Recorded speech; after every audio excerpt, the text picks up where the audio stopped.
C'è stato un tentativo di apertura, hanno portato via la moneta che avevamo in cassa, non hanno fatto granché, diciamo, perché la guardia si è accorta perché è caduto, hanno svitato tutta la serratura, è caduta per terra e quindi ha fatto un po' di rumore, è arrivata la guardia e li ha fatti scappare. Ieri mattina hanno tentato di aprire da qua, abbiamo visto che c'era un tentativo di scasso, non hanno aperto, quindi siamo stati tranquilli. Hanno cominciato a svitare praticamente il lucchetto togliendo delle viti, non sono riusciti ad entrare, però le ho cambiate mettendo su altro tipo di viti e ci hanno lasciato stare.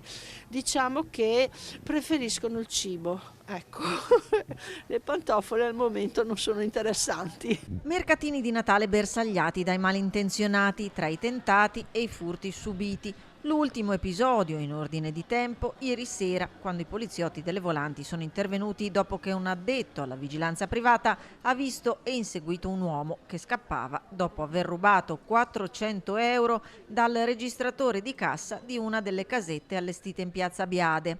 Nella fuga ha gettato a terra il denaro, che è poi stato recuperato, ed è stato rintracciato e denunciato dagli agenti. Si tratta della stessa persona che il giorno prima in corso Fogazzaro era stata trovata con degli oggetti atti allo scasso, sempre in prossimità di una casetta di Natale. Ci accorgiamo che ci sono delle persone che passano e che ti guardano quando esci, quando se lasci aperta la porta, sì, c'è un po' di preoccupazione. Poi sotto la galleria qui del Palazzo degli Uffici di Vicenza si aggirano in tanti. Abbiamo l'ansia perché arriviamo la mattina, chissà cosa troviamo.